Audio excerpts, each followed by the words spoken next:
Lunes de Medio Ambiente. Hoy hemos usado a Libertad Lamarque como terapia de shock. Ya después de esto ya todo va a estar bien, ¿no? Así es. Y por eso tenemos... ¿Cómo le vamos a hacer para que esté bien? Tenemos una mesa el día de hoy. Tenemos una mesa para ver entre todos cómo vamos haciendo que podamos sobrevivir. La mala calidad del aire persiste en la Ciudad de México. En días recientes los niveles de contaminación superaron los límites permitidos, por lo que las autoridades han establecido medidas extraordinarias para disminuirlos. En 2010, las unidades de dióxido de carbono contabilizaron 748 millones de toneladas, representando un incremento de 33.4% con respecto de 1990, según el Inventario Nacional de Emisiones de Gases de Efecto Invernadero, elaborado por el Instituto Nacional de Ecología y Cambio Climático. Aunque este aumento se debe en gran medida al crecimiento del parque vehicular, lo cierto es que las causas de este problema ambiental son multifactoriales, por lo que se requieren investigaciones y soluciones de diversa índole, sobre todo si se toman en cuenta las condiciones topográficas del Valle de México, que suscitan inversiones térmicas que tienden a atrapar los contaminantes. Sobre las investigaciones que se están llevando a cabo para mejorar la calidad del aire en el Valle de México y la calidad del aire en general, hoy conversaremos con Ricardo Torres Jardón, doctor en Ingeniería Ambiental y académico del Grupo de Físico-Química Atmosférica, con el Grupo de Físico-Química Atmosférica del Centro de Ciencias de la Atmósfera de la UNAM. Y le damos la más cordial bienvenida, doctor Torres Jardón. Buenos días. Está aquí con nosotros en el estudio. Por si quieren preguntar algo, esta es su oportunidad. Este es el momento de las preguntas y nosotros quizá arrancamos preguntando ¿cuáles son los factores que inciden en la mala calidad del aire de nuestra ciudad? Tenemos ya por un lado todo este asunto de los automóviles, pero bueno, podemos discutir todo lo que está ocurriendo. Bien, en realidad no nada más son los automóviles. Tenemos que tener en cuenta que es una zona metropolitana, poco más de 20 y tantos millones de habitantes, y se requiere, para que esta población realice sus actividades, tiene que moverse, tiene que comer, tiene que desplazarse, tiene que llegar insumos a la ciudad, tiene que llegar energía, tenemos que tener energía para muchas cosas. En realidad es un conjunto, todos tienen que ver en algún momento dado. Últimamente se ha cargado un poco hacia la cuestión de los vehículos, los automóviles, pero no es así, ¿no? Tenemos que tener en cuenta que hay industria, hay comercios, hay casas habitación y hay movimiento, y todo eso lleva a que tengamos este problema. ¿Cuáles son los mayores contaminantes que hay en la ciudad? O sea, ¿qué hay en el ambiente? En el ambiente tenemos dos tipos de contaminantes que nosotros los identificamos como primarios y secundarios.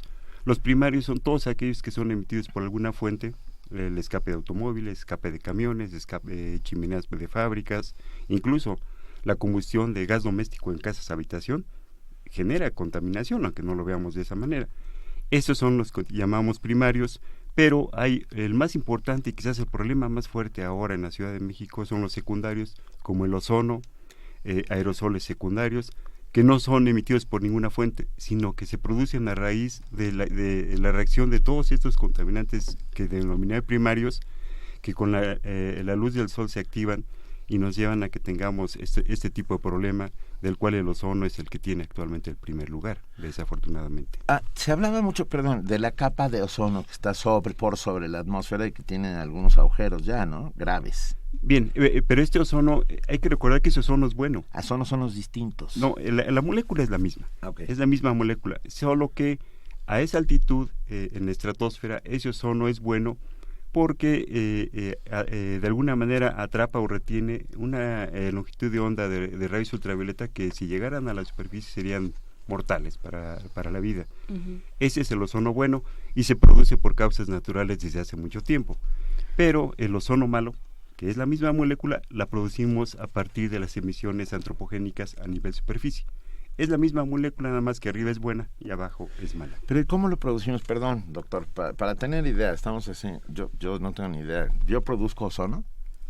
De alguna manera nosotros, al movernos, por ejemplo, al utilizar el vehículo, al cocinar nuestros alimentos, de alguna manera generamos dos compuestos o dos familias de compuestos que son los precursores de ozono.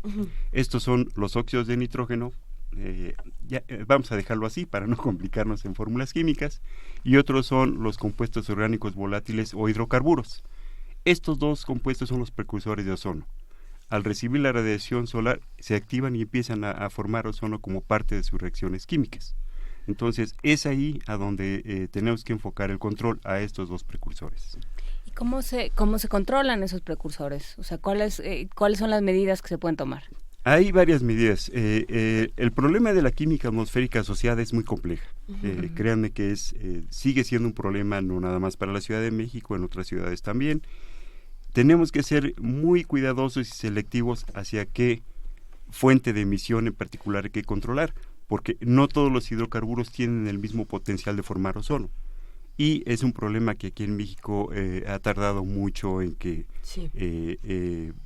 quienes toman decisiones logren, si no entenderlo, por lo menos tomar en cuenta que esto no es atacando así a rajatabla y cerrar fábricas y parar vehículos y hacer esto. Hay que tener mucho cuidado en esto. ¿Estamos hablando de la fórmula de las gasolinas, por ejemplo? ¿O de qué? No, es muy grande. En particular, hace años sí teníamos problema con las gasolinas porque los automóviles no tenían convertidores catalíticos. Afortunadamente, el convertidor catalítico lo que hace es que la mayor parte, si no es que casi todo, lo que emiten los automóviles los reconvierten a sustancias que en contaminación ya son inocuos. Son otro problema. El CO2, el dióxido de carbono, ahora es un gas de efecto invernadero y lo estamos generando por el uso de convertidores catalíticos. Pero otros ya, les bajamos su potencial de peligrosidad. Ese es el problema. Pensando en soluciones que han llevado a cabo en nuestro país y en otros países, por ejemplo, ¿qué ocurre con...? Hay distintos casos, ¿no? En la ciudad nos dicen, bueno, hay un no circula, puede haber un doble no circula. Por otro lado, en Venezuela dicen, bueno, ahora no se va a trabajar los viernes, ¿no? Y de esta manera vamos a ahorrar energía y vamos a dejar de contaminar. Ese es otro planteamiento. Hay otro por ahí que dice, bueno, ya hay estacionamientos de bicicletas junto a los metros en la ciudad, junto al metro La Raza, si no me equivoco, entonces uno llega en bici, se utiliza el transporte público. ¿Qué soluciones sí y qué soluciones no? Pensando en Venezuela, en el metro, ¿qué hacemos? Pues yo pensaría primero en México antes de tomar. Uno de los problemas que ha habido en México es que se han copiado acciones, modelos que no han resultado del todo correctos. Aquí en la Ciudad de México, por su complejidad, la altitud a la que estamos, el hecho de estar rodeados por una serie de montañas que limitan la dispersión de contaminantes, además nuestra posición geográfica en el hemisferio norte nos hace muy susceptibles a que cuando tenemos sistemas de alta presión, escala sinóptica, eso además taponea por arriba que se dispersen los contaminantes. Un sistema de alta presión es que desde arriba hay presión hacia Exactamente. abajo. Está empujando, piénsenlo así, es algo que empuja hacia abajo y eso limita que tengamos dispersión de los contaminantes. Cuando se combinan estos factores, pasa lo que ahora en la situación de las precontingencias y contingencias. No hay una buena dispersión y entonces se acumula todo lo que se produjo de contaminación se acumula y llegamos a niveles relativamente altos. ¿Y qué están planteando desde Ciencias de la Atmósfera? Porque llevan mucho tiempo trabajando el tema, ¿no? Sí, así es. Realmente yo empecé ahí hace casi 30 años a trabajar ahí. Desde entonces en los grupos que he trabajado se ha estudiado esto. Es lo que les mencionaba. Hay que tener un control muy selectivo y muy apropiado de las fuentes, de aquellas fuentes que son los precursores. Estoy hablando en este caso nada más de ozono. ¿Sí? Ese es el problema que nos atañe actualmente. Y sí necesitamos que se tomen en cuenta estas recomendaciones. Hay, como mencionan, publicaciones, hay nuestras, hay de grupos internacionales. Hay mucha información científica que yo creo que ya es necesario que se tome en cuenta para poder atacar esto. Eso quiere decir que no se ha tomado en cuenta. Se han considerado, e incluso si uno ve los documentos, parece que por ahí se leyó la referencia que ahí mencionó cierto autor, pero en las acciones no lo vemos todavía aplicado. Dejando de lado un poco entonces todo este asunto del no circula y del doble no circula que hemos discutido numerosas veces en estos días, ¿qué otro tipo de soluciones podríamos llevar a cabo en la ciudad para otros problemas que tienen que ver, que se relacionan directamente con el ozono? Desde nuestro punto de vista ya de lo que hemos trabajado, hay fuentes que no se han considerado con atención. Una de ellas, y que es bien importante, es todas las fugas de gas LP que tenemos en la Ciudad de México. Esto se conoce desde hace años y si se hace un análisis de la composición del aire en cuestión de hidrocarburos en la Ciudad de México, dominan los componentes que vienen de fugas de gas LP. Estos de alguna manera llegan a ser también precursores, y hasta ahora en las acciones que hemos escuchado solo se ha mencionado que sí, que se va a considerar el problema de las fugas, pero esto se viene considerando desde hace 15 años y no se ve que se haya hecho gran cosa al respecto. En realidad ya son muy pocas las ciudades donde el gas se distribuye como se distribuye en la Ciudad de México. En general es, sí. Viaja a través de tubos como el gas natural, y eso evita estas fugas. Sí. Ah, sí, claro que sí. Esa es una de las formas de control muy efectiva. Es costosa, sí, pero es una manera en la que se ha podido solucionar este problema. También seguimos siendo una ciudad de cables aéreos, o sea, que es increíble, o sea, hay pedazos en que no lo puedes creer, la cantidad de cables que se juntan en una intersección de una calle, cuando en otras ciudades no ves un solo cable porque todo va por debajo. Perdón, doctor, me quedé pensando, vi un documental, tengo que contarlo, acerca del metano producido por el ganado, y que es un tema gravísimo y del cual nadie ha hablado nada. ¿Cómo no? Bueno, nosotros... Aquí hemos hablado nosotros sí, pero el resto... ¿Qué tan grave es el problema del metano? No supongo que en la Ciudad de México no, porque no tenemos hatos de ganado vacuno pasando por el Zócalo, pero también es grave. Desde el punto de vista de contaminación no lo es. El metano no se considera contaminante, pero es un gas de efecto invernadero que puede ser todavía más potente que el dióxido de carbono.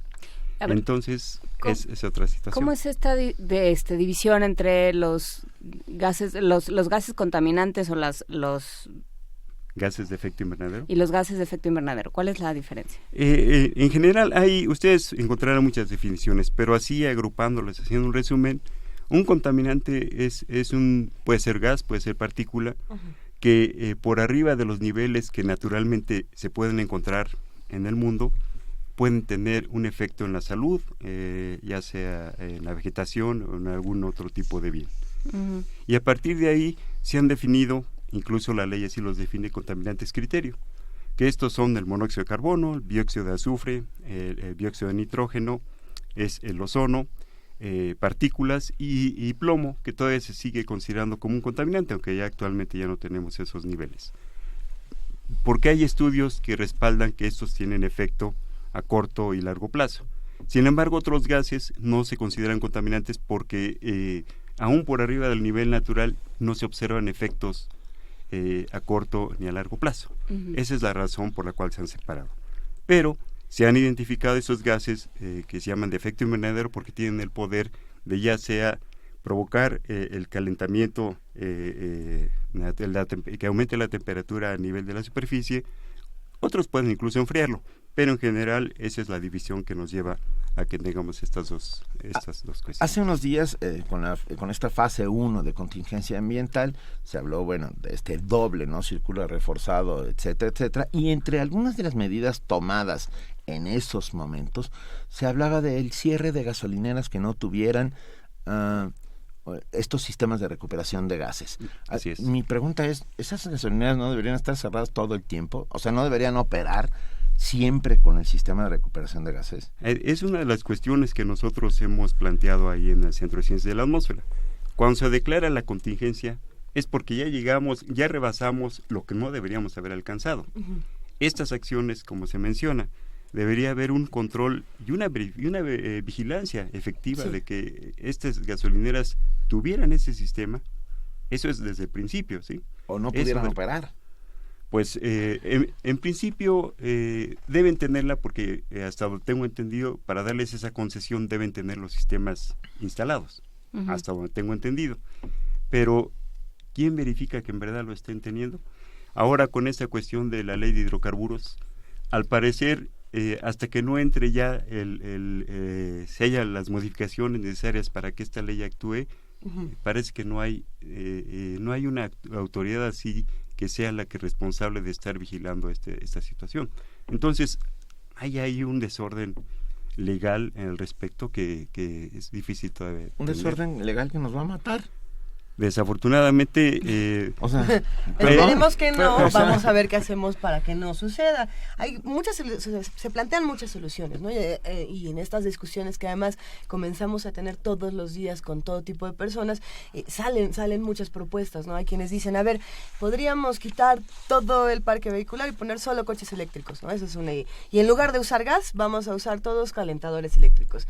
Y ahí la pregunta es, bueno, ¿y de dónde se extrae la energía eléctrica en este país? Problema. ¿No es igual de contaminante? No, de hecho, sí, podría hacerse en un mundo ideal, usáramos todo eléctrico, pero hay que producir esa energía, y en el lugar en donde se esté produciendo esta energía, generaríamos una contaminación increíble, porque la energía tenemos que obtenerla de algún lado. Está ya realmente en México, sobre todo, se está trabajando en combustibles que no sean fósiles. Sí, hay estudios, se ha trabajado mucho en energía eólica sobre todo, es donde yo he visto más acciones, pero todavía hay problemas ahí. Recuerden ustedes que no cualquiera puede producir energía en México, solo un ente federal puede actualmente... Porque es un monopolio. Exactamente, y si no, hay que llegar a acuerdos con Comisión Federal de Electricidad para coproducir energía. O sea, siempre están atados a esa cuestión. Pero ya hay estos programas en que uno puede cubrir su casa de celdas solares y hacer claro una iguala, sí. ¿no? Es interesante porque haciendo presupuestos, realizamos un presupuesto recientemente para ver cuánto costaba en una casa en la Ciudad de México poner todo de celdas solares, y es más o menos un presupuesto de 250,000 pesos. Y lo que se dice es, bueno, esta deuda se puede lograr pagar en 25 años. Y uno se pregunta, ¿por qué este tipo de tecnologías no son más económicas? Porque tendrían que ser la alternativa para salvarnos a todos, pero no tenemos el dinero para pagarlas, y empieza este círculo pernicioso. Sí, de hecho hay varias, ¿no? A mí me gusta mucho la cuestión de los calentadores solares para agua. En verdad, tenemos experiencias de colegas que lo han hecho, y tiene un ahorro increíble de tanto económico como de energía, ¿sí? Ojalá se pudiera en un momento dado apoyar este tipo de propuestas para utilizar otro tipo de energía. Doctor, déjenme preguntarle una cosa, porque ya todos nuestros amigos que hacen, el doctor Ricardo Torres Jardón, doctor en Ingeniería Ambiental y académico del Grupo de Físico-Química Atmosférica del Centro de Ciencias de la Atmósfera de la UNAM, nos preguntan ya los amigos que están haciendo aquí comunidad con Primer Movimiento, cosas como ¿cómo se limpia el aire? No esperamos a que todo se lo lleve el viento. Esa es la lógica. Y la otra que viene ligada es la altura de los edificios. Y Marta PC nos dice, ¿la altura de los edificios impide la circulación del aire? Bien, vamos por partes. Una vez, uno de los principios de la ingeniería ambiental, el control de problema de la contaminación, es el control en la fuente. Una vez que descargamos las emisiones, es muy difícil poder hacer la limpieza del aire. El ejemplo que yo les pongo muchas veces a mis alumnos, ustedes recuerdan al ingeniero Alberto Castillo. Por supuesto. El ingeniero hizo una serie de propuestas hace muchos años. Los ventiladores en los cerros. Precisamente, ¿no? Ventiladores, precisamente para favorecer la dispersión de los contaminantes. Sin embargo, en aquel momento se demostró que resultaba más caro, tanto económica como ambientalmente, producir la energía para esos ventiladores que el mismo viento se lo pudiera llevar. Entonces, no fue una solución viable en aquel entonces. Yo he recibido propuestas de sistemas precisamente de limpieza, de filtrar aire del exterior y pasarlo a través de una serie de dispositivos para regenerarlo, por así mencionarlo, como una aspiradora, si es la palabra.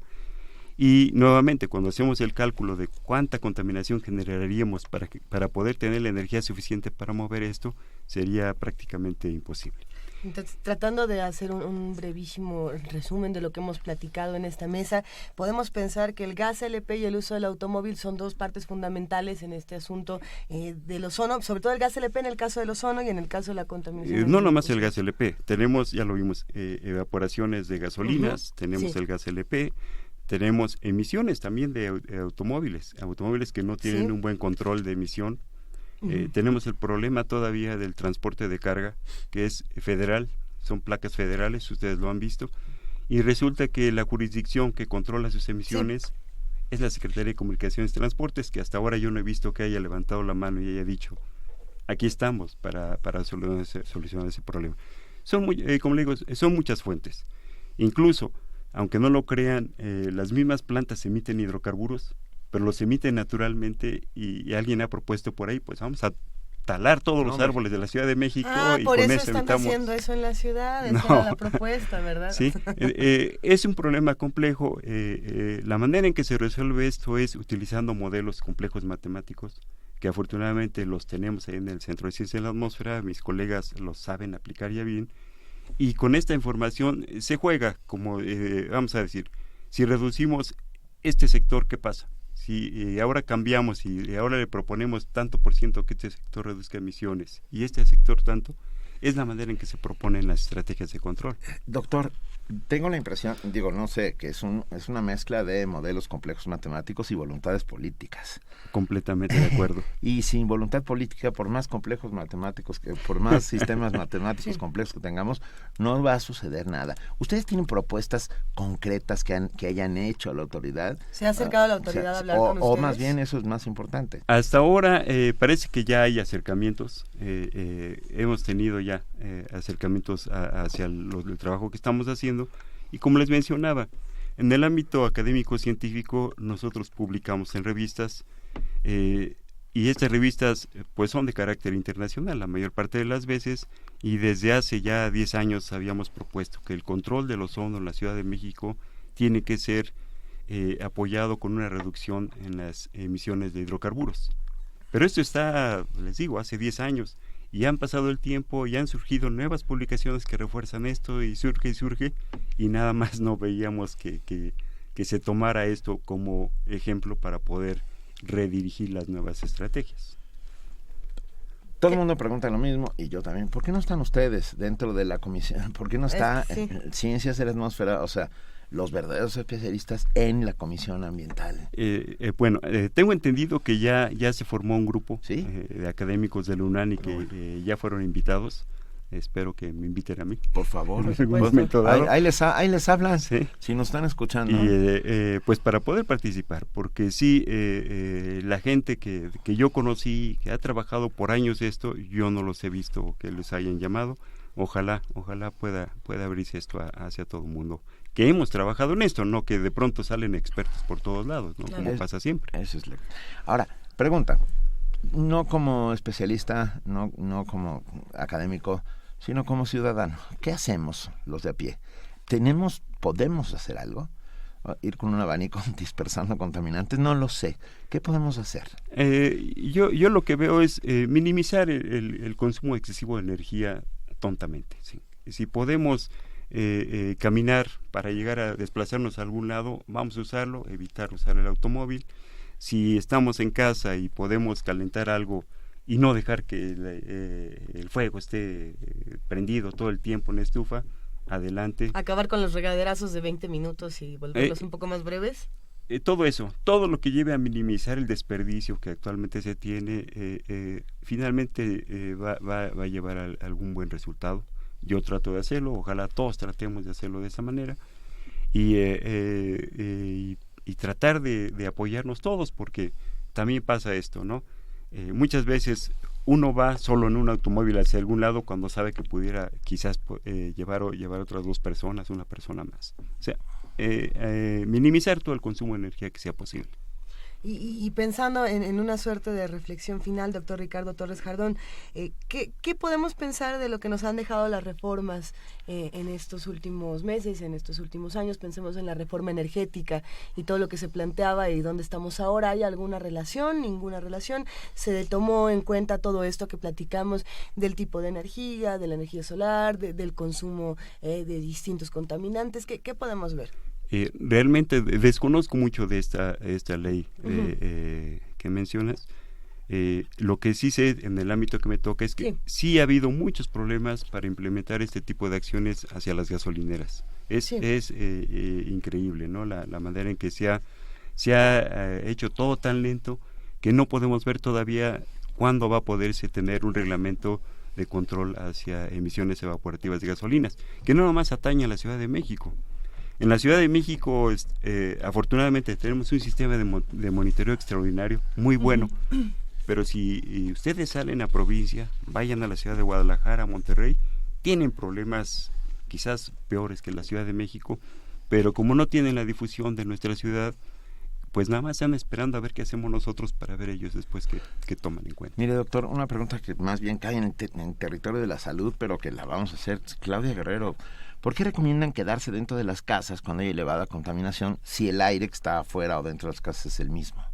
No necesariamente. Por ejemplo, el ozono, el contaminante que nos atañe actualmente, el ozono, por su misma característica de ser un oxidante fuerte, rápidamente se destruye al contacto con cualquier superficie. En el momento que, vamos a suponer que entre el aire a la casa, el contacto con las paredes, con las cortinas, con lo que encuentre, inmediatamente lo va a destruir, lo va a convertir en otra cosa que no es dañina. Por esa razón se recomienda que permanezcan dentro de las casas. Igual pasa, las partículas pueden entrar, pero por lo mismo hay mecanismos de sedimentación que pueden hacer que no tengan tanto impacto.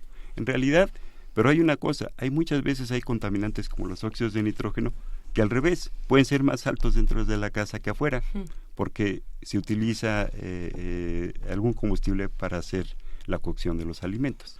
Entonces, de todas maneras, hay que ventilar. De cualquier manera, sí, tenemos que ventilar. Pero esa ventilación, en cuanto entra en contacto con superficies, como usted dice, desaparece el ozono. Lo minimiza a niveles que no son dañinos. Qué interesante. A ver, Juan C. Méndez dice, los anafres de los tamaleros, etcétera, ¿no contaminan? Uy, contaminan, claro que sí contaminan. Sí, pero... y no nada más contaminan, son generadores de compuestos que tienen que ver con el efecto invernadero. ¿Sí? Ahora se les llama forzadores climáticos. Son precursores de que tengamos problemas de calentamiento global. Lo que son los anafres, la quema de leña, la quema de combustibles fósiles, biocombustibles, esos ya están teniendo atención tanto por parte de nosotros como de parte mundial, porque finalmente a escala mundial ya es otro problema que sí tenemos también que empezar a atender. Necesitamos viento, ¿verdad? Es lo que en este momento estamos necesitando. Es uno de nuestros grandes aliados. Así es. Y no hay, y no parece que haya próximamente. Bueno, también hay que tener en cuenta algo que yo últimamente he comentado. Actualmente, ahora resulta que tenemos precontingencia, que ya no existe, tenemos contingencia. Ese nivel en el cual se activaba la contingencia, ahora lo tenemos porque se redujo el punto en el cual hace años se activaba este programa. ¿Sí? El año pasado se redujo este nivel y ahora resulta que con los mismos niveles que teníamos desde hace 10 años a la fecha aquí en la Ciudad de México, ahora sí tenemos contingencia, pero por la razón de que se redujo el nivel de alerta. Realmente el nivel de ozono sigue siendo problemático porque prácticamente todos los días rebasamos la norma, pero tenemos el mismo nivel casi de hace 6 años a la fecha. Entonces, si se hubiera aplicado este nivel de contingencia hace 6 años, pues hubiéramos tenido una serie de contingencias, la cantidad hubiera sido muy alta, pues porque el nivel era otro. Pero ahora nos hace daño porque nos damos cuenta. No, en realidad nos hace daño todo el tiempo. Sí, yo estoy de acuerdo en que sí se haya reducido el nivel de alerta porque finalmente es con el fin de avisarle a la población que algo no está bien. Entonces, eso es benéfico de alguna manera porque nos ayuda a prevenirnos de cualquier otra acción, sobre todo las personas sensibles. Pero sigue siendo un problema. Esto no quiere decir que se hubiera solucionado desde hace tiempo. Y pues ahí están nuestras propuestas, trabajos que hemos hecho para ayudar a que esto se pueda mejorar. ¿Existe alguna página de ciencias del Centro de Ciencias de la Atmósfera de la UNAM donde podamos aprender más cosas todos? Pues que yo tenga entendido, no. En la página pues hacemos una especie de promoción, ¿no? De ofrecimiento de lo que tenemos. Se había tenido ahí un modelo de calidad del aire para poderlo conocer. Sin embargo, hay varias ligas ahí en las que la gente interesada puede conectarse hacia otros sitios en donde pueda haber esta información. La página de la Secretaría de Medio Ambiente en calidad del aire es muy buena. Yo sí les recomiendo que la vean. Tiene información, hay que reconocerlo, tiene información en tiempo casi real en la cual uno puede estar al pendiente de qué puede estar pasando. Okay. Hay que reconocerlo que hace 15 años era imposible que tuviéramos la información que ahora tenemos. Cierto. Ahora nos lo están dando a cada hora. Hace 15 años habría que pedirlo con oficio y a ver si nos lo autorizaban para conocer lo que había pasado en tiempo pasado. Sí. Ahora ya no, ahora es otra cosa. Y pues hay que aprovechar esa información. Aprovechamos esa información y también preguntar, bueno, además de estos sitios en internet, ¿qué otras lecturas, talleres, charlas a las que podamos acercarnos para estar todos en el mismo canal? Por ejemplo, ahí en la UNAM hay varios, nosotros en el Centro de Ciencias de la Atmósfera, cada semana hay un seminario que se atiende en diferentes temas relacionados con las ciencias atmosféricas. Eso están ahí. El mismo Centro de Ciencias de la Atmósfera los miércoles ofrece charlas de difusión sobre temas relacionados. En realidad sí hay manera. Obvio, hay mucha gente que no puede desplazarse hacia la universidad, las distancias son largas y todo lo demás, pero me parece que divulgación científica en la UNAM está haciendo también un buen trabajo y hay varios sitios que regularmente ofrecen reportajes o entrevistas en temas relacionados. Claro. Tenemos la página de Ciencias de la Atmósfera, que es www.atmosfera.unam.mx. Así es. Acérquense a ellos. De verdad, doctor Ricardo Torres Jardón, doctor en Ingeniería Ambiental, académico del Grupo de Físico-Química Atmosférica, ahora sí lo dije de golpe, del Centro de Ciencias de la Atmósfera de la UNAM. No sabe cuánto le agradecemos que esté esta mañana aquí con nosotros. Tenemos todavía un par de preguntas más de nuestros queridos radioescuchas. De hecho, hay muchas preguntas pendientes en nuestra cuenta de Twitter, las estamos tratando de leer todas. Y hace un momento hablábamos precisamente de si las plantas contaminaban o no, que era este asunto de hay que talar todos los árboles o sí o no, o qué. Nos preguntan, ¿la vegetación ayuda a reducir la contaminación atmosférica? Nos lo pregunta Armando Rojas. Y de nuevo, y si no nos ayuda, ¿en qué sí nos está ayudando la vegetación? Hay dos puntos de vista sobre la vegetación. Muchos autores han tratado o han enfocado la cuestión de la vegetación como un filtro natural hacia diversos contaminantes. Tienen la capacidad de atrapar partículas por el mecanismo de impactación. Ajá. Y también tienen la capacidad de poder reaccionar con otros gases. Las hojas reaccionan con otros gases para de alguna manera removerlos, el caso que les mencionaba del ozono. Uh-huh. Pero viene el otro. Eso no quiere decir que la planta esté sana. Realmente la planta también está sufriendo. La planta, al reaccionar con ozono, al limpiar y quitarnos ozono, la misma planta entra en estrés y puede llegar incluso a tener efectos muy importantes. El desierto de los Leones tiene muchos lugares que se conocen como panteones. Y son panteones de árboles que han muerto, pero porque el ozono, los vientos transportan al ozono hacia esa parte alta de las montañas. Se acumula ahí ozono y los árboles sí están limpiando, están quitando ozono. Pero más de lo que deberían. Están realmente tomando ese ozono, entra de alguna manera, ingresa en las hojas y las hojas empiezan a quemar y la planta llega a morir. O sea, me quedé pensando en los cementerios de árboles. ¿Qué imagen más sobrecogedora? No tenía yo conocimiento de estos panteones. Cementerios es la palabra que le llaman, sí. Cementerios de árboles, qué cosa. Siguen escribiéndonos, por supuesto, siguen preguntándole cosas. Una última para despedirnos. Pero ya salieron rápidamente los defensores de los tamales. Yo también estoy de acuerdo. Lo que pasa es que, a ver, Tania, con mucha razón, dice, el problema es culpar a la ciudadanía, por ejemplo, hablando de Anafres, cuando las grandes empresas contaminan mucho más y luego ni impuestos pagan. Esa es una mezcla. Y habla de la cosas. baja calidad de las gasolinas. Y habla de la baja calidad de las gasolinas. Pilar Camacho dice, buena pregunta la de Claudia Guerrero, estamos completamente de acuerdo, por eso la pasamos. Luego se habla de nacimientos más inmigración hacia la ciudad. Héroe Guillermo comenta eso. Híjole, la descentralización de la ciudad parecería ser una de las grandes soluciones. O sea, quiero decir, sacar de la ciudad todo aquello que no fuera indispensable. Estoy pensando en la Secretaría de Marina, por ejemplo, ¿no?